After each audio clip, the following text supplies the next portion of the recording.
이사야 43장 1절부터 우리 7절까지 읽을 텐데요. 자, 우리 1절부터 같이 읽으시겠습니다. 야고바 시작. 야고바 너를 창조하신 여호와께서 지금 말씀하시느니라. 이스라엘아 너를 지으신 이가 말씀하시느니라. 너는 두려워하지 말라.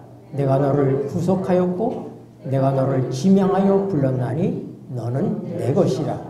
네가 물 가운데로 지날 때에 내가 너와 함께 할 것이라.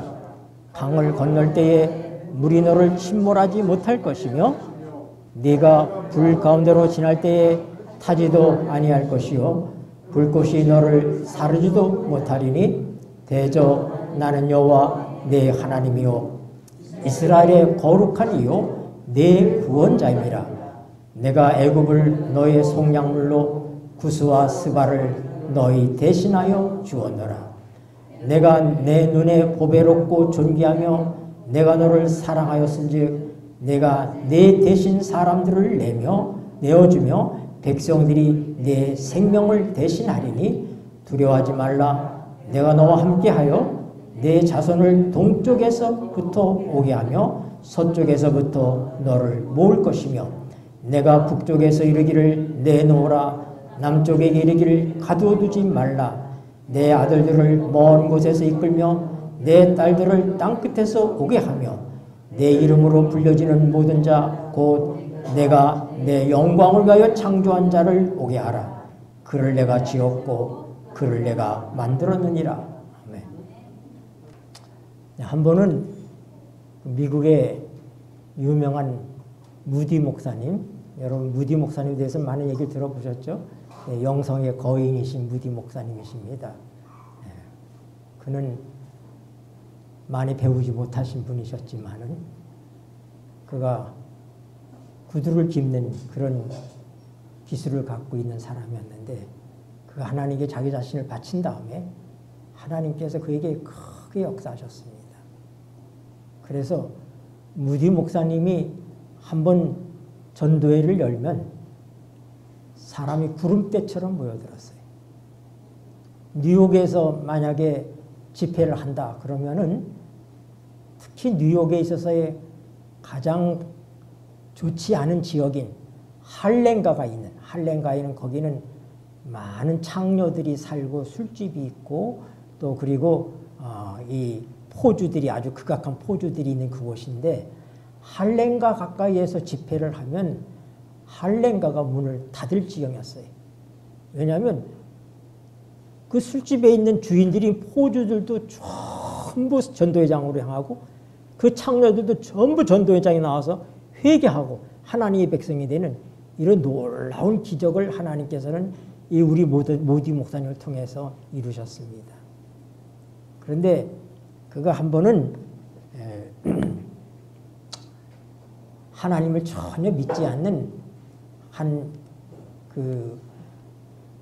하나님을 모르는 어떤 한 분에게 하나님을 믿으라고 권유하게 됐습니다. 그랬더니 그 사람이 뭐라고 얘기하냐면은 목사님, 만약에 저에게 하나님이 실제적으로 살아계시다는 사실을 입증해 주시면 제가 하나님을 믿겠습니다. 무디 목사님은 1837년에 태어나셔서 1899년에 사셨습니다. 우리 엘렌 G 화이트 여사와 거의 동시대를 사신 분이십니다. 우리 엘렌 G 화이트 여사께서도 그런 아쉬움을 토로했는데 우리 교회에 무디와 같은 그런 영적인 사람들은 영성의 거인이 계시면 참 좋겠다 이런 말씀을 하신 적도 있으신 정말 하나님이 쓰셨던 그런 귀한 종입니다. 또 무디 목사님이 그 사람에게 이제 얘기를 했어요. 그거 얘기를 만약에 당신들이 하나님 말씀이라고 하는 이 성경이 정말로 진짜 하나님의 말씀이고 진실한 하나님의 말씀이라는 걸 나에게 입증시켜주면 내가 하나님을 믿겠다. 이렇게 얘기를 했습니다. 저는 이라크를 여행하고 왔습니다. 여러분 이라크가 성경에 나오는 어느 나라예요? 바벨론입니다. 네. 그 바벨론 지역을 여행하고 왔습니다. 무디 목사님 물어봤어요. 어땠느냐고. 그것이 어땠느냐고.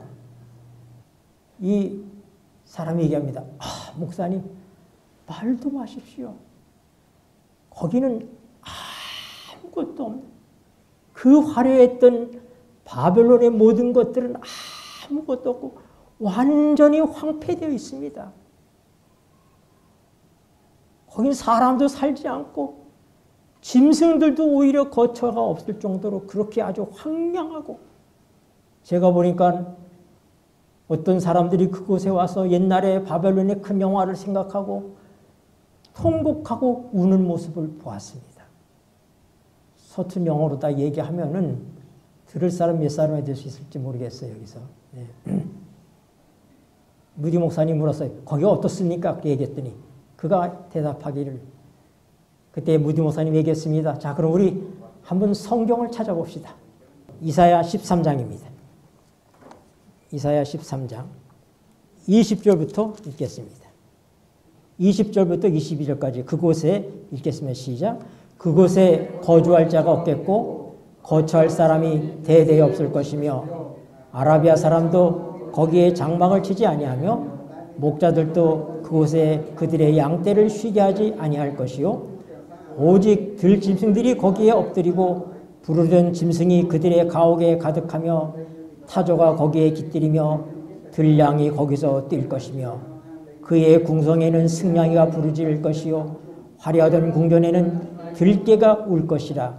그의 때가 가까우며 그의 날이 오래지 아니하리라. 무디 목사님이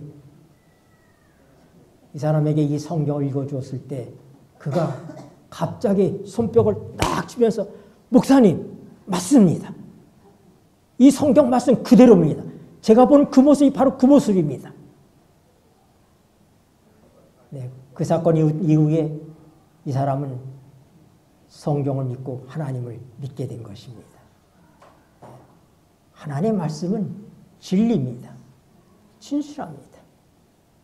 하나님께서 그 찬란한 바벨론 궁전이 참으로 그렇게 찬란하게 역사를 시작하기도 전에 선지자 이사야를 통해서 예언한 말씀이 그 찬란하게 되었다가 그렇게 허망하게 망해버리고 지금까지도 거기는 사람이 살지 않는 불모지가 되어 있는 것입니다.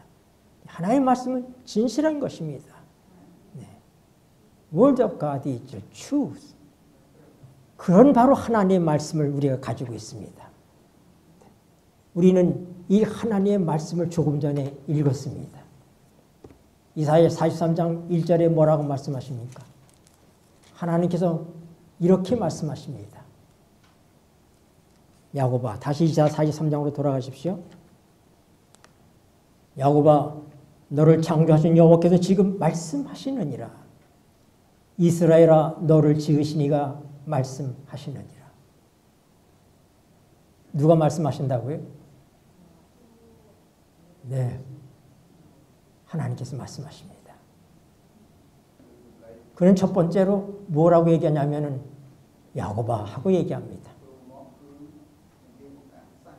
누구 이름을 부릅니까? 야곱의 이름을 부릅니다. 야곱은 아브라함의 손자요 이삭의 아들입니다. 그런데 야곱이라는 이름의 뜻이 있습니다. 그 이름은 남을 속인다, 발 뒤꿈치를 잡는다, 이런 명예롭지 못한 이름입니다. 그렇지만 그런 사람인 야곱을 하나님께서 친히 불러주시고 계신 것입니다. 그리고 그는 이어서 이스라엘아, 너를 지으신 이가 말씀하시느니라. 그는 두 번째로 야곱을 불러서 이스라엘이라고 얘기합니다. 우리가 아는 것처럼 하나님께서 약복강의 사건을 통해서 야곱과 씨름한 그날 밤에 하나님이 야곱의 이름을 바꾸셨습니다. 뭐라고요? 이스라엘이라고요. 이스라엘. 이스라엘의 뜻은 내가 하나님과 겨루고 이겼다. 이런 뜻입니다. 얼마나 위대한 일입니까? 그러니까 야곱과 이스라엘은 한 사람입니다. 한 사람, 동일인을 얘기하는 거예요. 우리가 아는 것처럼 야곱은 이제 그의 삼촌 라반의 집을 떠나서 그래서 이제 자기의 고향으로 돌아가고 있습니다. 그가 고향으로 돌아가고 있지만은 그의 귀에 들리는 소리는 자기 형님이 복수하기 위해서 400명의 군사들을 데리고 자기를 맞으러 오고 있다는 소식을 듣습니다. 그는 그런 위기의 순간에 약복강에서 식구들을 약복강에서 약복강을 건너게 한 다음에 밤이 되자 그는 그곳에 무릎을 꿇고 기도를 시작합니다. 그는 하나님께 자기의 생명과 자기들의 식솔들의 생명을 구원해 줄 것을 기도합니다. 그러나 그때 누군가가 그를 찾아옵니다. 그 캄캄한 밤에 누군가가 야곱의 두 손을 잡습니다. 밤새도록 두 사람이 씨름을 했습니다. 날이 새어갈 때에 그 사람이 얘기합니다. 이제 날이 새어가니 나를 놓으라. 야곱은 자기를 붙들고 씨름하는 사람이 형이 자기를 죽이기 위해서 보낸 그런 자객인 줄 알았는데 그는 그 순간 그가 자객이 아니란 사실을 알았습니다. 그때 그가 야곱의 환도뼈를 만지니까 그의 뼈가 위골돼 버립니다. 야곱은 그 사람에게 부르짖습니다. 나를 구원해 주십시오. 내게 약속해 주십시오. 나를 축복해 주십시오. 그때 그 사람이 야곱에게 묻습니다. 너의 이름이 무엇이냐? 야곱은 밤새도록 씨름한 사람이 하나님 가운데 한 분이신 예수님이라는 사실을 몰랐습니다. 우리는 그날 밤에 나타났던 그 하나님은 예수님이라는 사실을 압니다. 여러분, 이름이 갖고 있는 의미가 뭡니까? 이름이 갖고 있는 것은 그 사람의 존재요, 그 사람 인격을 의미합니다. 하나님께서는 야곱을 묻습니다. 야곱아, 내 이름이 무엇이냐? 하나님께서 야곱의 이름을 몰라서 물으셨을까요? 왜 물으셨어요? 그는 하나님 앞에 하나님, 나는 속이는 사람, 늘 남을 속이고 또 남의 발 뒤꿈치나 잡는 내 제주도 인생을 살아왔던 그런 쓸모없는 사람 야곱입니다. 하고 그는 그렇게 고백합니다. 야곱이 핑계대지 않고 하나님 아시잖아요. 저 야곱이에요. 저는 정말 야곱이에요. 남을 속이는 야곱입니다. 자기 재주로 살아가는 야곱입니다. 저는 이런 사람입니다. 하나님 나에게 축복해 주십시오. 할 때 하나님께서 갑자기 야곱의 팔을 번쩍 들어주셨습니다. 야곱아, 내가 이겼어. 내가 이겼어. 너는 이제는 다시는 네 이름을 야곱이라고 하지 말고 이스라엘이라 하라고 그렇게 말씀하십니다. 이스라엘의 뜻은 하나님과 더불어 싸워서 이겼다는 뜻입니다. 하나님은 언제까지라도 죄를 고집하는 사람과는 싸우실 수밖에 없습니다. 회개하지 않는 사람과는 하나님은 싸우실 수밖에 없습니다. 그러나 자기의 존재를 알고 하나님 앞에 솔직하게 하나님 나는 쓸모있는 야곱입니다. 하나님 나를 용서해 주시고 나를 받아주십시오 할 때 하나님께서는 더 이상 싸우지 아니하시고 그에게 승리의 이름은 이스라엘을 주시는 것입니다. 이것이 오늘 하나님께서 그 이름을 부르는 바로 이 현장에서 야곱만 부른 게 아니라 이스라엘을 부르신 이유가 거기에 있다고 하는 것입니다. 하나님과 싸우는 사람은 누굽니까?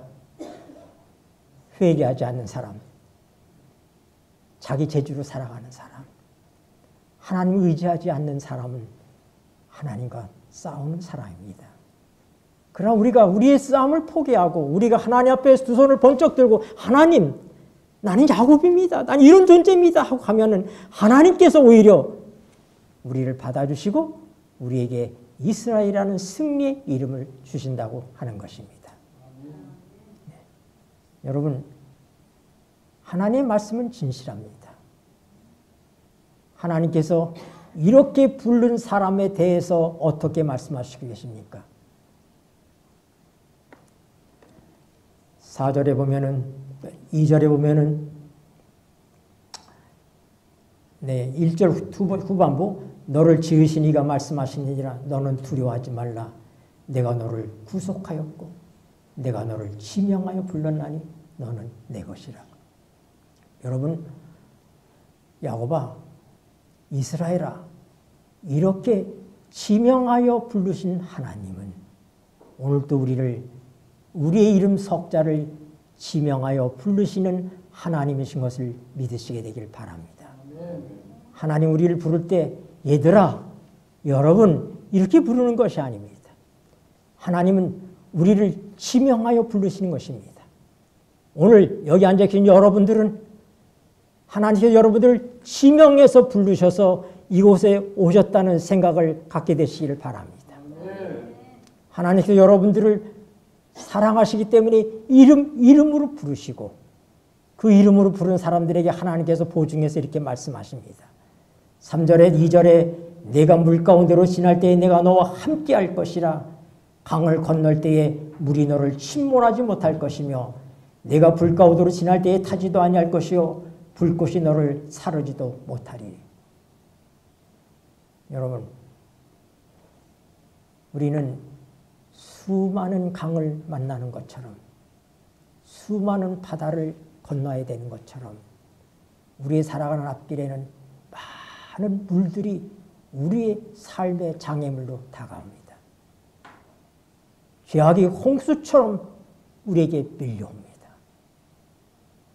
많은 시련의 불꽃이 우리를 태울 것처럼 우리에게 다가옵니다. 그러나 하나님께서 말씀하십니다. 내가 너를 이름으로 불렀다. 너는 내 것이다. 그러므로 그 어떤 물도 너를 침몰치 못할 것이며 그 어떤 불꽃도 너를 사르지 못할 것이다. 하나님의 말씀은 진리입니다.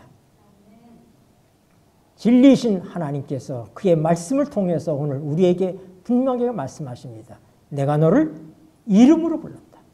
지명하여 불렀다. 그러므로 내가 어떤 삶의 어려움이 올다 할지라도 죄악이 홍수처럼 시련이 불꽃처럼 너를 태우려고 할 때 물도 너를 침범치 못하도록 내가 보호하겠다고 약속하시는 하나님. 그 하나님이 우리의 하나님이신 것을 인하여서 감사하시게 되기를 바랍니다. 하나님께서 그냥 우리를 생각도 없이 이 안면도 수련원까지 보내셨다고 생각하지 않게 되기를 바랍니다. 보이지 않는 손이 여러분들 여기까지 인도해 오신 것입니다. 하나님의 부르심이 여러분에게 있는 것입니다. 그리고 하나님께서 너는 내 것이라고 얘기합니다. 내가 너를 이름으로 불렀다고 그렇게 말씀하십니다. 여러분들이 이 말씀을 믿으시고 하나님께 여러분의 마음을 드리게 되시기를 바랍니다. 네, 우리가 지금 2절까지 보았는데 다음 시간에 그 뒷부분에 대해서 우리가 다시 말씀을 좀 더 계속할 것입니다. 하나님께서 왜 우리를 부르셨는지, 그 부르심의 목적이 무엇이었는지, 왜 이렇게 우리를 그렇게 사랑하시는지에 대해서 우리가 이제 저녁 시간과 내일 아침 시간에 함께 이 말씀을 나누도록 하겠습니다. 네. Let's pray together. 기도하겠습니다. 고마우신 하늘아버지, 오늘 우리를 이곳까지 우리의 이름을 불러서 오게 하신 하나님, 그리고 우리가 물 가운데서도 불 가운데서도 침몰치 못하고 태우지 못하도록 보호하시겠다고 말씀하시며 그 단 이유는 내가 너를 너의 이름을 불렀고 너는 내 것이기 때문이라고 말씀하시는 하나님, 주의 이 귀한 부르심과 약속을 인하여 감사합니다. 이제 저희도 내가 나 홀로 있는 것이 아니라 나는 하나님의 것이라는 사실을 인정할 수 있도록 도와주시고 하나님과 함께 사는 삶을 이후로부터 시작하는 우리 모두가 되게 하여 주시옵소서. 이후에 우리 모든 일정도 주께서 인도하여 주시고 이후에 침례식도 주께서 보살펴 주시옵소서. 예수님의 이름으로 기도드립니다. 아멘.